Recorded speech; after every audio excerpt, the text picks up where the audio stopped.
What's good,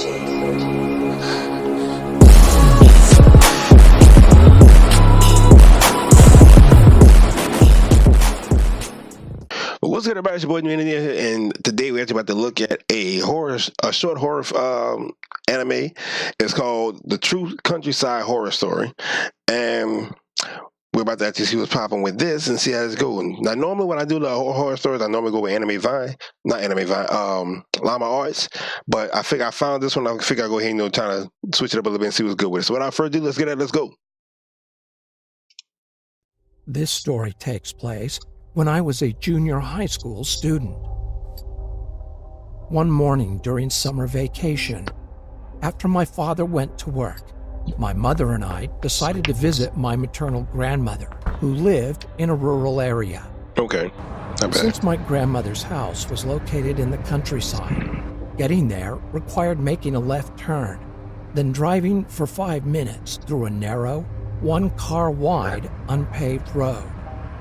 There were rice fields and forest on the sides of the unpaved road.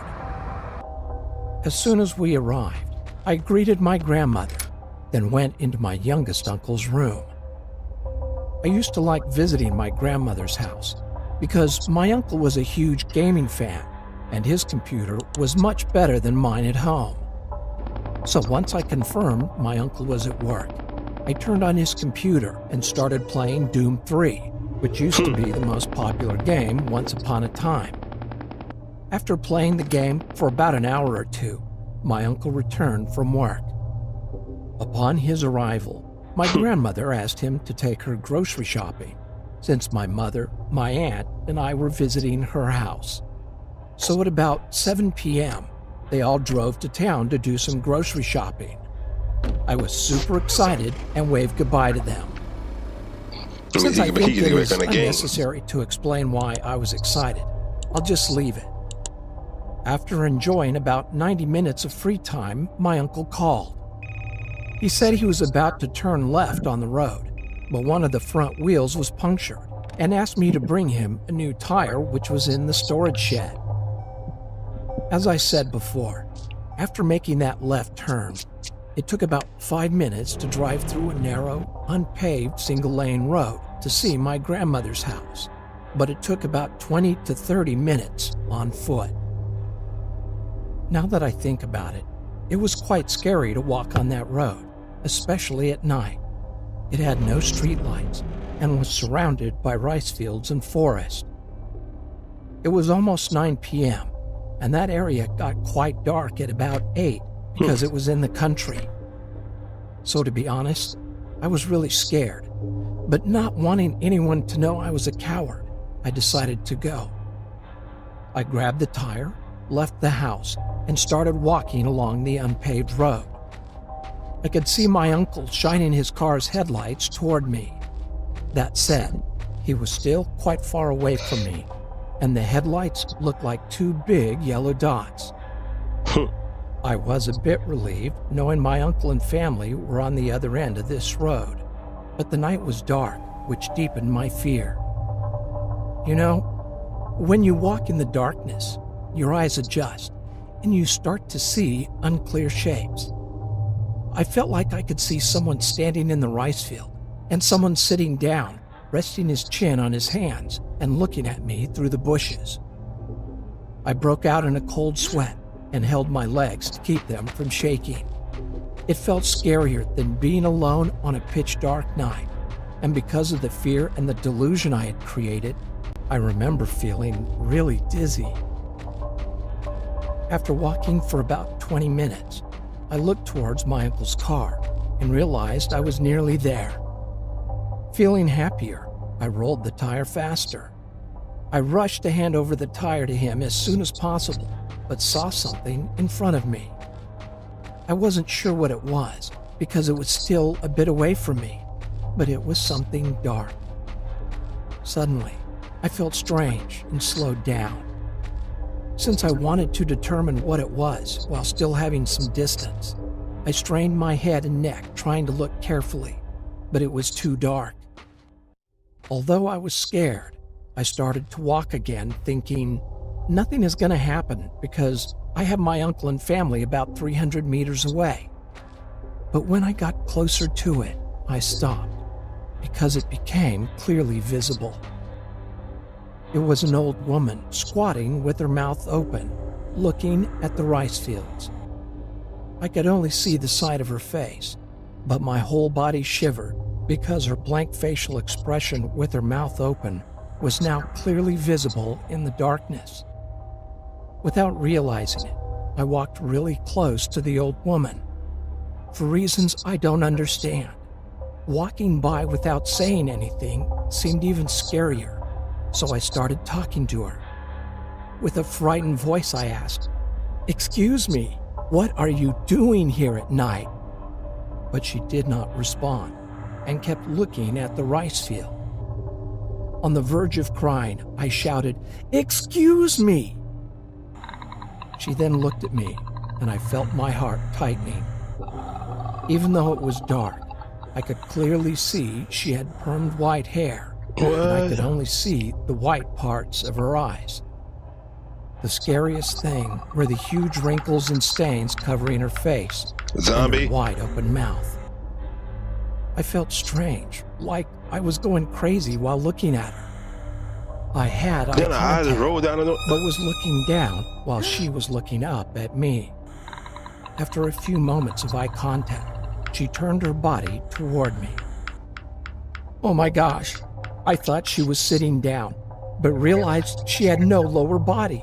She only had a torso and head which was supported from the ground with 2 arms. A flood of thoughts crossed my mind, but I remember thinking, there is Satan right in front of me. I felt like she was going to run into me with her 2 arms if I didn't move, so I grabbed the tire in my arms and sprinted with my eyes closed tightly. You got strength now. Without remembering how long I'd been running, I suddenly felt relieved. It was the next morning, and I was in my grandmother's room.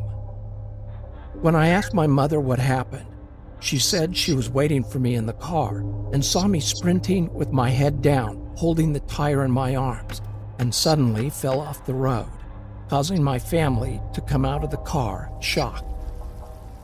After listening to my mother, I told her and my other family members what I went through. Thinking I had suffered a heat stroke, that evening my grandmother made me chicken soup. My uncle told me to stop playing horror games and wouldn't let me play Doom 3 anymore. From then on, I could only play a Star Wars racing game while staying at my grandmother's house. I still believe it was not a ghost that I saw that day. It was just an illusion caused by my mental weakness.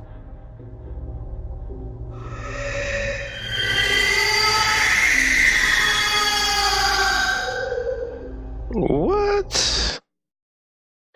Yo, that was a pretty good story. I can't even lie, that was a really good story. Like that, yeah, really good.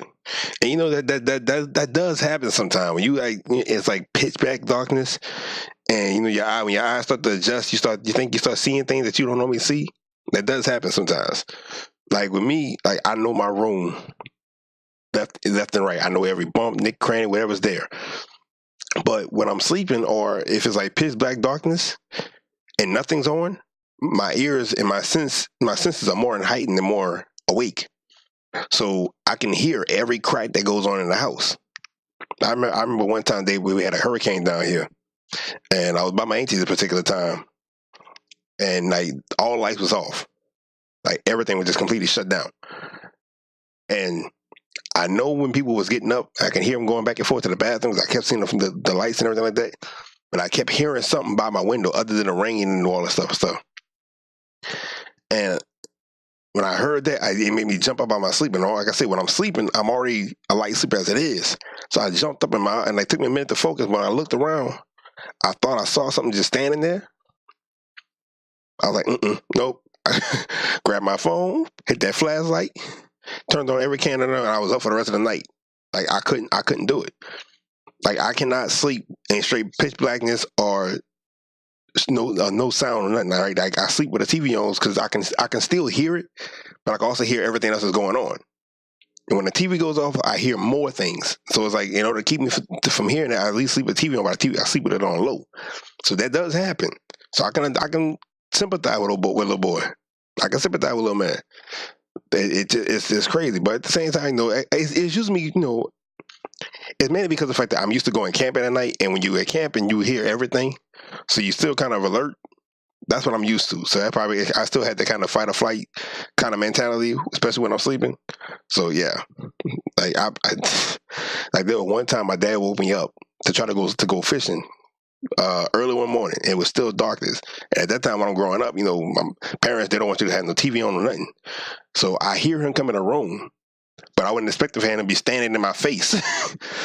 So when I woke up, I'm thinking he's sitting right there. I woke up, the first thing I did was look to my left, thinking he was there. He was actually in my face, and I literally jabbed him dead in his face.